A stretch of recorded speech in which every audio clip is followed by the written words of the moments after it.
Happy 4th of July, everyone, and welcome to a special edition of You Sticking With That? I'm Stephie Kay. With all the hype around America's 250th birthday this 4th of July, I started thinking, how did we actually get here? Not the fireworks, not the hot dogs, not the red, white, and blue tank tops from Target. I mean, really, how did 13 colonies end up writing King George III what was basically the most iconic breakup letter in history? Because that's what the Declaration of Independence is. A very formal, very dramatic, very per my last email way of saying you're controlling. You keep taking our money, you don't listen, you make decisions for us from across an ocean, and honestly, this isn't working for me anymore. Now, before somebody in a powdered wig starts twitching, relax. Yes, the revolution was complicated, but the energy is very much, you don't get to keep taking from me and still expect loyalty. And I don't know about you, but that still feels a little relevant. Let's get into it. Hey, Stephie Kay got something to say. Talk that listens, clears the way. Truth on the mic, grounded in change. You sticking with that? Oh yeah, we sticking with that.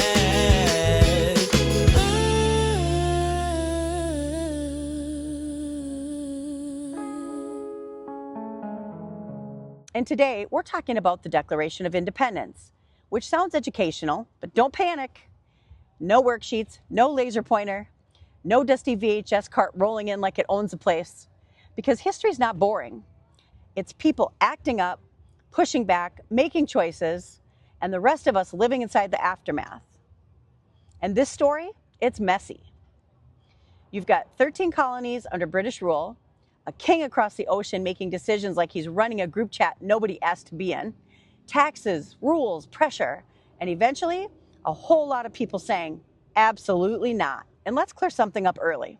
This was not about tea. Nobody risked treason over a beverage.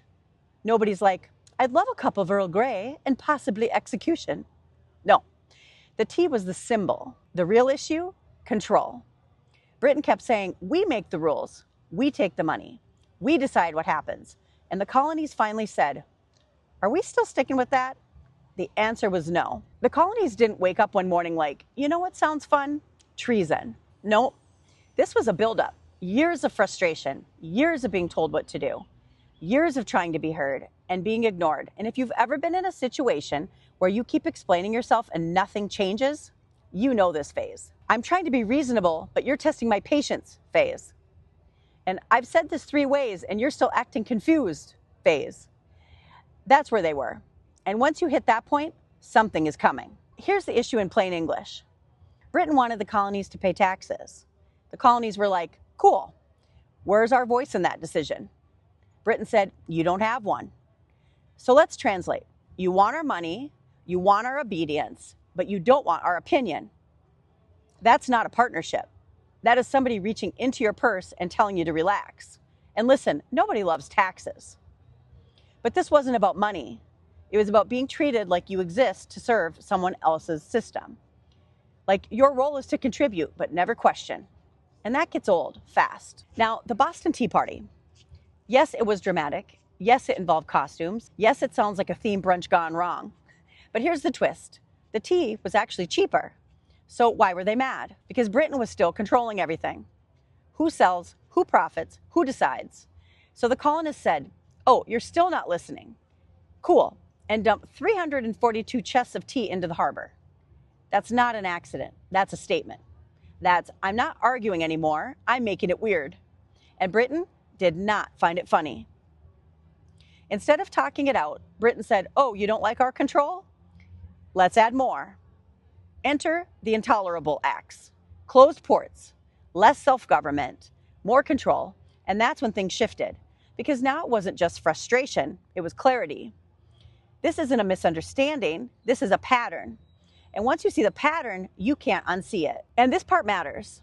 The colonists didn't jump straight to independence. They tried to talk, they petitioned, they asked, they explained. This wasn't a dramatic exit out of nowhere. This was years of, can we fix this? Can we meet in the middle? Can you at least acknowledge what we're saying? And Britain kept saying, no. And there's a moment, whether it's a country, a relationship, a job, where you realize Oh, you understand. You just don't want to change. And that's the moment everything shifts. So, what is the Declaration? Simple. It's the colonies publicly saying, here's why we're leaving, here's what we believe, and what you did. And here's us officially being done. It's not the Constitution, it's not the rules, it's the announcement. And yes, it is absolutely a breakup letter with documentation. I'm unhappy, and here are 27 examples. And honestly, I respect a documented exit because vague breakups leave room for confusion. This left no room. You've heard the line, we hold these truths to be self-evident. Translation, people have rights because they are people, not because a king allows it, not because a government feels generous, and government's job? To protect those rights, not control them. That was bold, especially when you're saying it to a king with an army.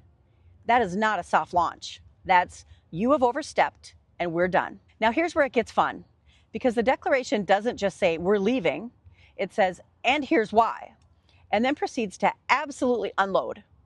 So let's do a quick modern translation speed round. He refused to pass laws we needed.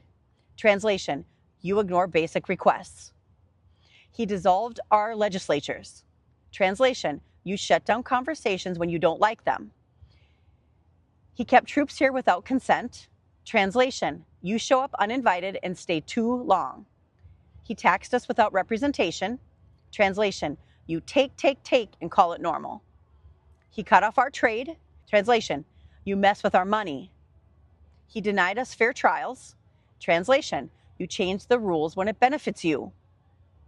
He transported us overseas for trial. Translation, you escalate everything unnecessarily. He basically made life harder every time we push back. Translation, every time we speak up, you double down. That is not a rough patch. That is a pattern. And one of the easiest ways to stay stuck, treating a pattern like a one-time thing. You know when something keeps taking from you, your peace, your voice, your energy, and there's a difference between a hard season and a harmful pattern. Some things need patience, some things need grace, and some things need a declaration. Some things need you to say, I am not living under this anymore. Not because you're dramatic, but because you finally stood up for yourselves. And that is the real story behind the Declaration. Not just a country breaking away, but people deciding, we're not sticking with that anymore. And here's the part I want you to sit with, because this isn't just about 1776, this is about now. Because we all have moments where something isn't working anymore. A situation, a dynamic, a pattern, and we keep trying to explain it, fix it, be patient with it. And the question becomes, are you still sticking with that? Because the Declaration wasn't just about independence, it was about clarity. It was about saying, I see what this is, and I'm done pretending it's something else. So whether it's something big or something small, maybe today is your moment to get honest. Because once you actually read it, it stops being just a familiar piece of American history and starts sounding a whole lot more personal.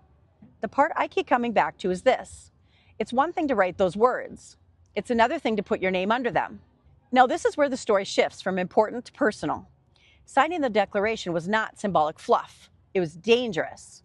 These colonies were in open rebellion against Britain, and Britain did not exactly have a casual agree to disagree approach to treason.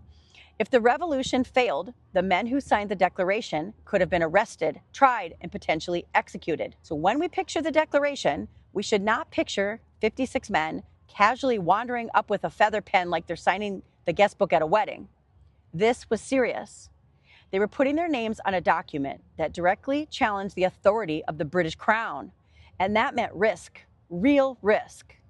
Risk to their property, risk to their businesses, risk to their families, their reputations, their freedoms, their lives.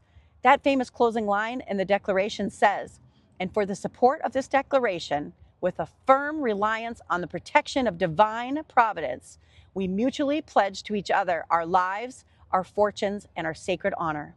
In other words, we know exactly what this could cost us, and we are signing anyway. That's courage.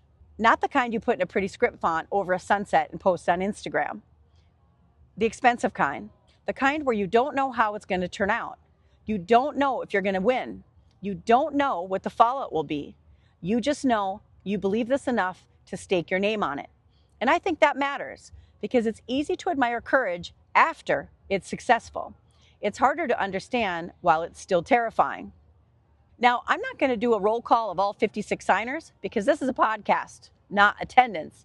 But I do think it helps to know what kind of room this actually was. These were not all the same kind of people. Some were lawyers, some were merchants, some were farmers, doctors, judges, or politicians.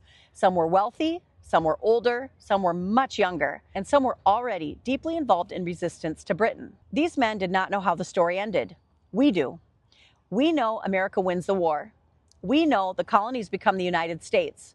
We know the Declaration becomes one of the most important documents in American history. They did not know that. They did not know if they would win. They did not know if their names would be remembered with honor or with disgrace. They did not know if their families would be safe. They did not know if their gamble would work. They signed anyway. And that's the part that gets me. Because when we tell the story backward, courage can start to look inevitable. Of course they signed. Of course it mattered. Of course they became heroes. No, that is not how it felt in the room. In the room, it was dangerous, it was uncertain, and it was expensive. And I think that there's something deeply human about that. Because most courage does not feel grand when you're in it. It feels shaky. It feels costly. It feels like making a decision without guarantees. It feels like saying yes to what you believe is right when you do not yet know how badly it might hurt. And maybe that's why this episode landed on me the way it did. Because I think we all love the idea of courage. We just prefer it once it's already worked out. We like brave stories when they come with a happy ending and a soundtrack. We like the polished version, the frame version, the fireworks version. But the Declaration was not the fireworks version. It was the I'm signing this and I genuinely do not know what this is going to cost me version. That's a very different thing. Now, because I want to be fair to history, I also have to say this. The Declaration is a powerful document, and it is also an imperfect one. It says all men are created equal, but in 1776, that promise was not being extended equally to everyone. Women did not have equal rights. Enslaved people were not free. Indigenous people were being harmed, pushed aside, and erased. A whole lot of human beings were not included in the liberty being celebrated. So we have to be grown enough to hold both truths. It named ideals that the country itself was not yet living out. That doesn't erase its importance, but it does matter. Because part of telling history honestly is refusing to turn it into a Hallmark movie. The Declaration matters because of what it declared, because of the courage it took to sign it, and because those words about equality and rights became a standard future generations would keep pointing back to and saying, then live up to it. That tension is part of the story too. And I think that's worth saying out loud. So why does this story still matter? Why spend the 4th of July talking about a 250-year-old document in a room full of men in waistcoats? Because I think the Declaration is one of those moments in history that reminds us freedom is not free in the cliche bumper sticker way. I mean, freedom costs something. It costs people something to stand up. It costs people something to tell the truth. It costs people something to put their names on what they believe. It costs people something to stop pretending a broken system is fine just because challenging it feels dangerous. And I don't mean that every hard thing in life is the American Revolution, because don't leave here and start comparing your office drama to 1776. Karen from payroll is not King George. Let's stay grounded. But I do think there's a question inside this story that still matters. What do you believe strongly enough to stand behind when it costs you something? Not when it's easy, not when everyone agrees, not when you already know you'll win, but when it's costly, when it's uncertain, when you can't control the outcome. That's where courage actually lives, not in theory, in the middle of risk. And maybe that's what I want to remember this 4th of July. Not just that America declared independence, but that a group of people put their names on that declaration knowing it would wreck their lives. And they did it anyway. So this 4th of July, while the grill is going and the fireworks are popping and somebody's kid is running through the yard with a sparkler, I hope we remember that before Independence Day became a holiday, it was a decision, a dangerous one. It was a room full of men choosing whether they were willing to put their names, their fortunes, their safety, and their honor behind an idea that they believed was worth fighting for. And I think there's something powerful in remembering that freedom did not begin with fireworks. It began with conviction, with sacrifice, with risk, with people willing to say, I believe this enough to put my name on it. I'm Stephie Kay. Our normal episodes air Wednesdays at 6:30 p.m. Eastern. Have a great 4th, everybody, and we'll see you soon. You sticking with it.